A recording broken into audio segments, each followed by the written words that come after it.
金三银四本该是楼市最旺的时节，但眼下的中国楼市可谓一片愁云惨雾，尤其是写字楼市场，一座座高楼大厦空空荡荡，成了无尽哀鸿遍野的主角。3月传统租房旺季，今年的中国写字楼市场却冷冷清清，就连曾引以为豪的游戏、互联网行业也接连巨震，外资撤离加剧，楼市供过于求的困境愈发凸显。打工人的美好青春就这样消散在这片寂静的写字楼遗址中。曾经风光无限的豪华写字楼，如今只剩下无奈的空置和无助的哀鸣。一座座原本熙攘热闹的办公大楼，此刻正像一具具凄凉的尸体般死气沉沉。昔日的繁华不在，如今唯有深重的肃杀向全中国各地的写字楼市场蔓延。成渝写字楼遭重创，空置率超 30%， 一跨红线。从全中国范围来看，写字楼空置率超过 20% 就被视为危险的警戒红线。然而在不少城市，这一数字已经被无情碾压。成都就是重灾区之一。最新数据显示，成都甲级写字楼平均空置率高达 30.6%， 明确超出警戒线。其中天府新区空置率更是高居 68.6% 的惊人水平，意味着10间写字楼就有将近7间在荒芜空置。整个2023年，成都写字楼供应减少 34%， 销售面积也减少 35%。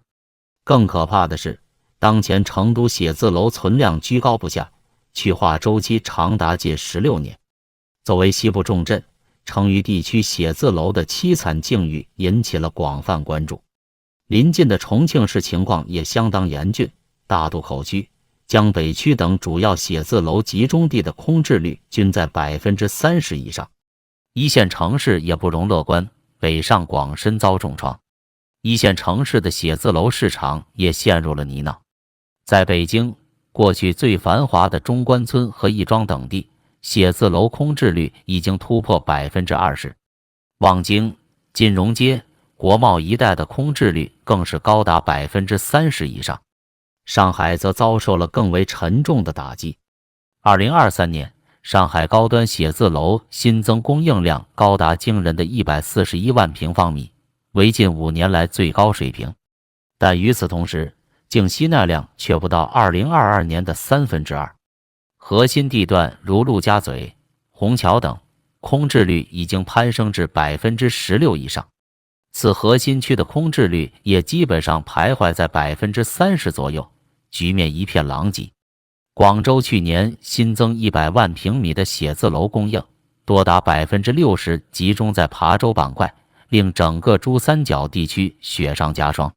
深圳甲级写字楼平均租金已经跌至 186.5 元每月每平米，较2018年高点腰斩近 30%， 堪比10年前的水平。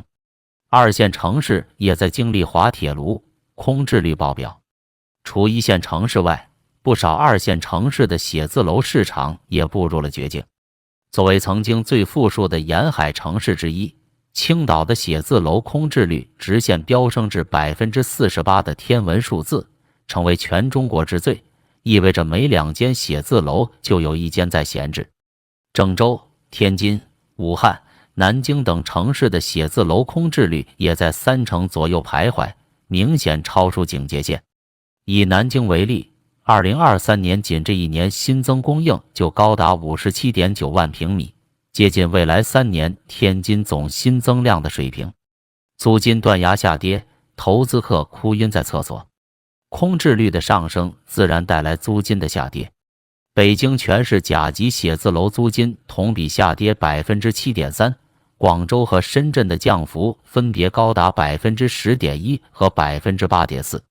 在深圳，福田区写字楼平均租金已经下跌 42%， 与高峰期相比腰斩近一半。罗湖区和南山区分别下跌 35% 和 32%， 日子也相当不好过。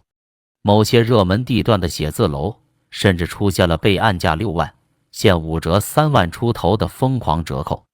上海延安西路有一套200多平米的甲级写字楼，2023年6月前租金为3万元每月，但租户搬离后一再难找到下家，租金被迫重重下调到 1.4万元，下跌高达 53%， 却仍然无人问津。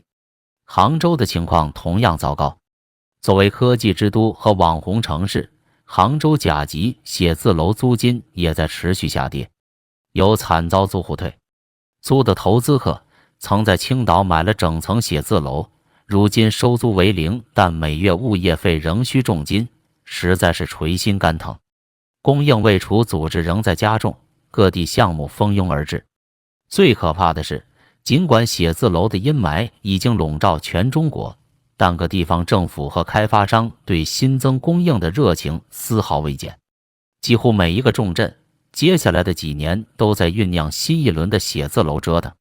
成都未来3年还要新建160万平米写字楼，其中2024年就占到 40% 以上，而且 90% 集中在天府新区。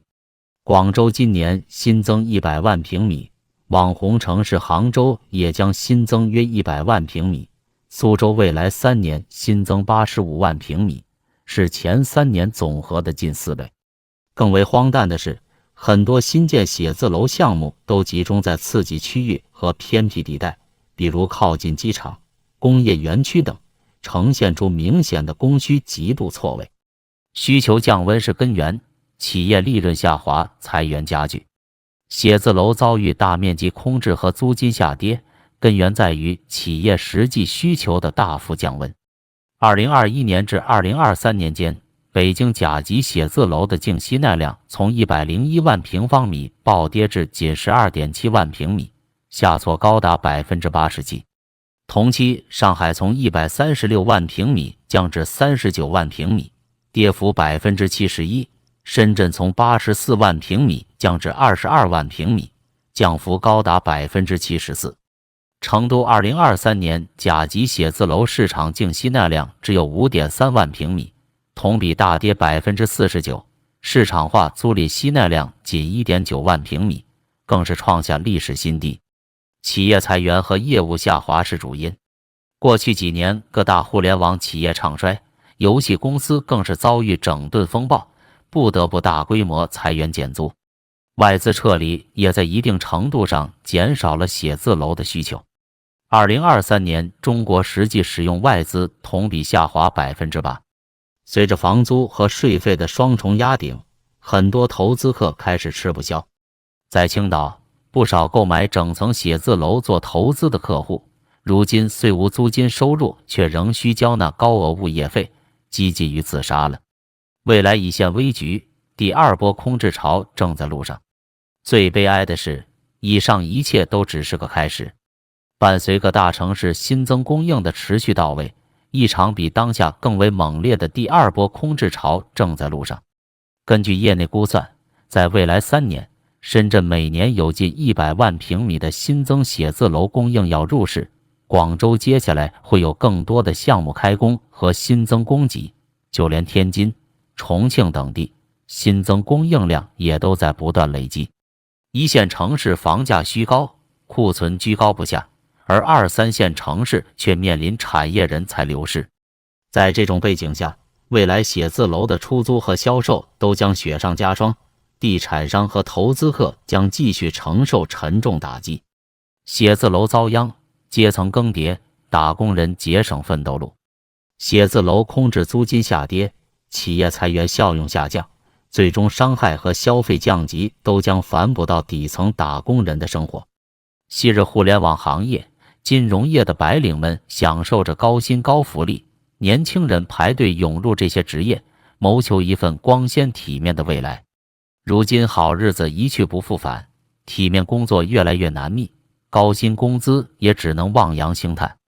今年年初，一个失业半年的前端程序员朋友对我诉苦，投了上百份简历，但面试机会寥寥无几。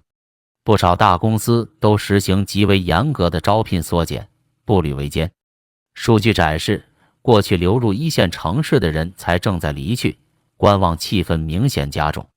就算能留下来，也只能将就降级选择，出现非议而营生的新一波打工浪潮。房地产行业一片哀鸿遍野，代表着一个时代阶层分化、阶层重组的来临。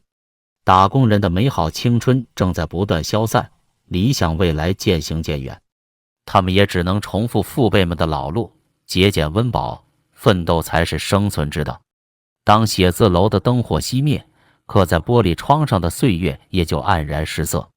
到底什么时候才能迎来重燃的曙光？